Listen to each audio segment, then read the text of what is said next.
7월 24일 금요일 생명의 말씀과 함께하는 가정예배를 시작합니다.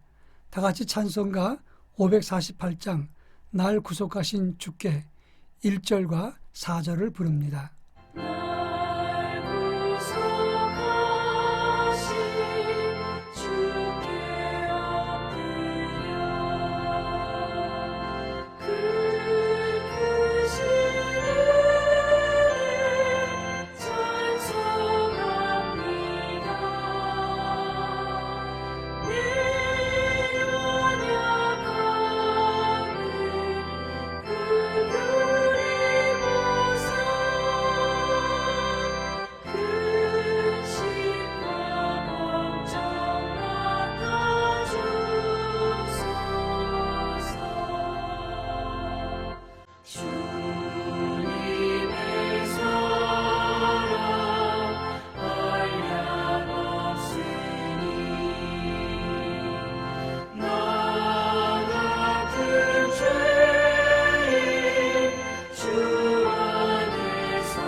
이 시간 우리에게 주시는 하나님 말씀은 사도행전 7장 46절로 53절 말씀입니다.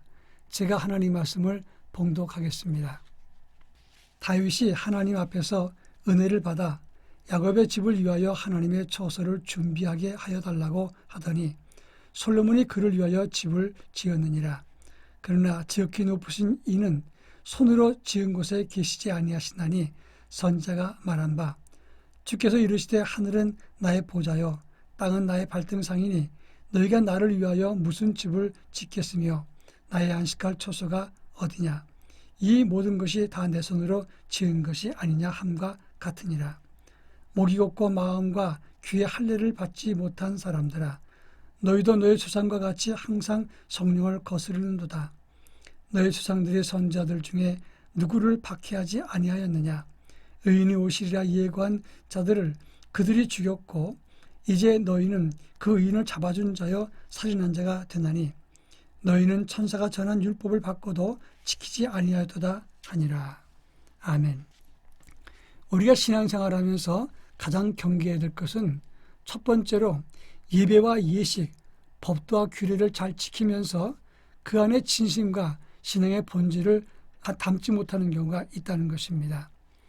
겉으로 볼 땐 경건하고 믿음이 있는 것처럼 보이지만 실제 경건의 실체가 빠지게 나면 외식 혹은 영혼 없는 몸처럼 되고 마는 것입니다.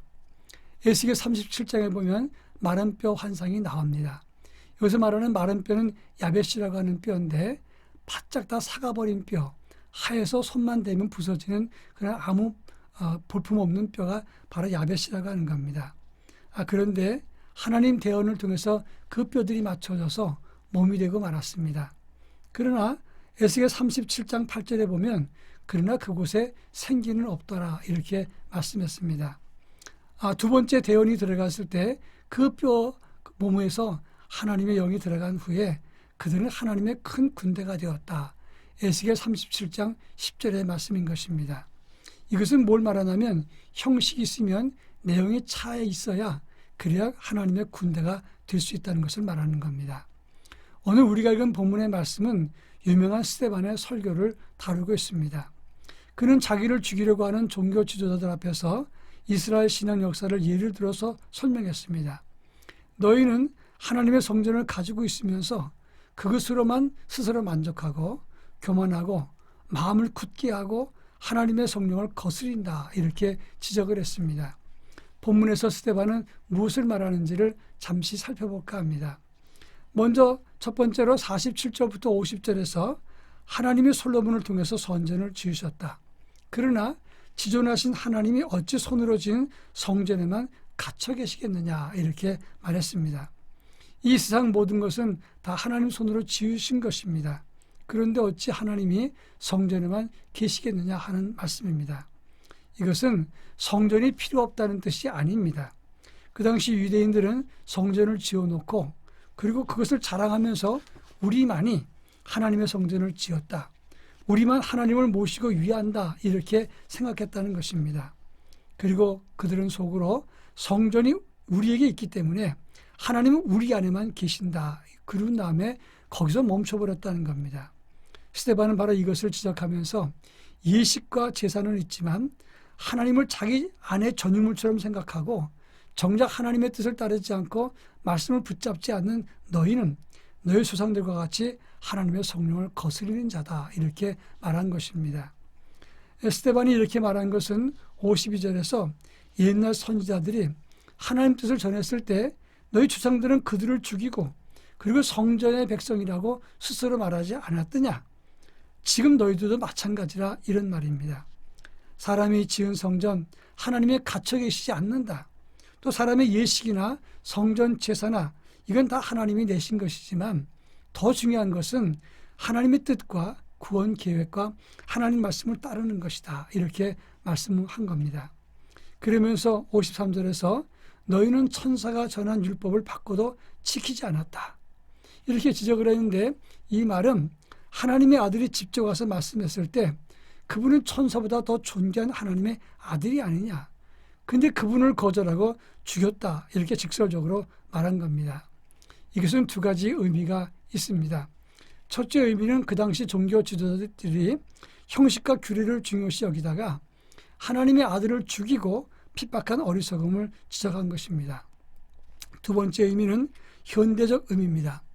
오늘 우리가 예수를 믿고 믿음 안에 거한다고 하지만 예식과 규례와 교회 생활과 전통은 지키면서 복음의 본질과 하나님의 뜻을 외면하지 않고 있지 않느냐, 바로 이것을 지적하고 경고한 말씀이라고 볼 수가 있습니다. 그림자보다는 본체, 형식보다는 하나님의 명령과 뜻을 따르는 것이 성숙한 성도의 길인 것입니다. 우리 모두 복음의 본질과 예배의 정신을 발휘해 가지고 하나님을 섬기고 주의 말씀을 따르는 거룩한 자녀가 되기를 바랍니다. 기도합니다. 사랑 많으신 하나님 아버지, 감사합니다. 스데반이 그렇게 간절한 마음으로 외쳤던 것처럼 우리는 하나님의 말씀의 본질과 예배의 정신에 힘써 따를 수 있게 하시고 지킬 수 있게 하시고 그 말씀을 묵상할 수 있도록 은혜를 더하여 주옵소서. 형식과 외식이 아닌 본질과 진리에 집중하고 주를 따르는 거룩한 자녀가 되게 하옵소서. 예수님의 이름으로 기도합니다. 아멘.